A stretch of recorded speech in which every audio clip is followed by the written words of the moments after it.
Hello and welcome to our update of the to harvest or not to harvest bins. As you recall, we are getting this particular bin ready for harvest. And so I decided that when I feed, I'm not going to add any more bedding and just let the worms work through the bedding that's already here. We're doing the same thing in this bin that we're not going to harvest. So let's get these guys fed up because I have a feeling it's going to be a rather short video. These guys are looking so good. Beautiful, beautiful castings. Let's see how they did with the melons. Now, I skipped a feeding because they were still working on the melons from the previous week. So, it's been 2 weeks since these guys actually had food. Now, they do definitely have bedding, which is also food, of course. But, you know, when you're used to the sweet life, you want more. So I'm sure these guys are kind of looking forward to getting some more melons, which is exactly what they're going to get. But they did finish that feeding. So they're definitely going to get a feeding this time. Let's fluff up the bedding on this side.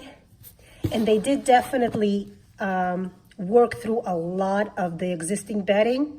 So I have a feeling that after this week's feeding, we will be able to start the migration process. Because, I mean, you can see that there's very little, if anything, left of the bedding. And that's what I'm looking for. I want to make sure that the majority of the bedding is worked over. Otherwise, these guys are not really going to migrate. As long as they have food, they will stay. Okay, so we tossed it all up. Boy, these guys are looking nice and healthy and chunky. Okay.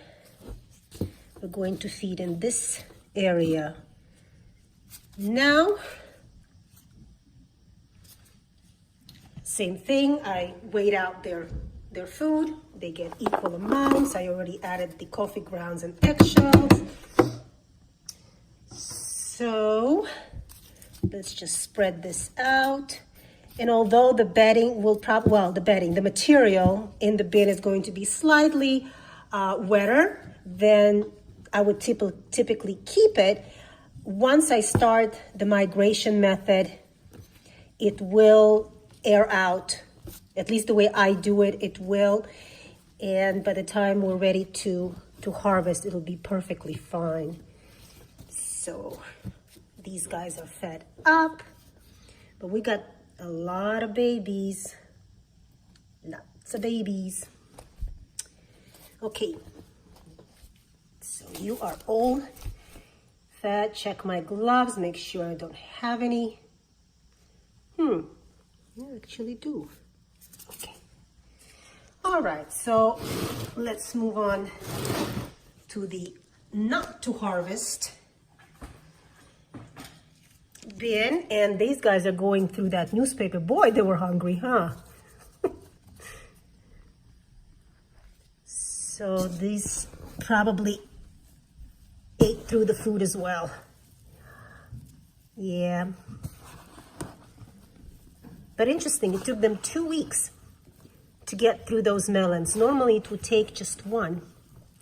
And that is, I think, because those particular melons were just not frozen and they were not even really rotten either. They were fresh.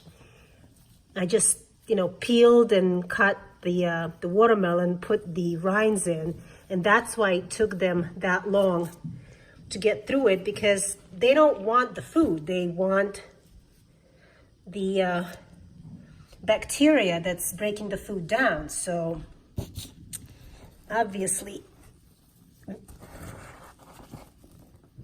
they weren't going to go in there until it was nice and disgusting.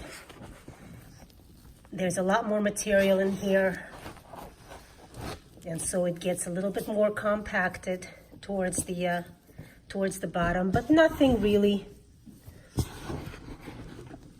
bad or unusual for that matter. And I'm not sure if it's my imagination, but I do think I'm seeing more babies in here than I'm seeing in the other bin. Maybe because there's more material, so there's a lot more space for them to kind of spread out and populate. I don't know. Seems like a good hypothesis as any. Okay, and then what we're going to feed here. Check the gloves again. Here we go.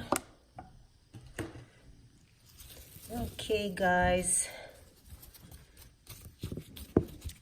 Here's your rations for the week. This particular melon has been sitting on my counter, so it is a little bit funkier than the previous watermelons. So we'll see if they'll be able to go through it quicker.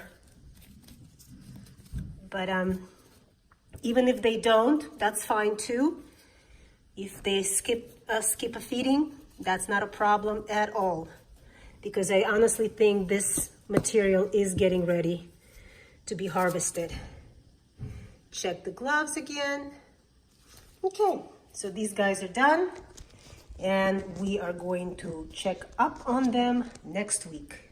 Thanks for joining me.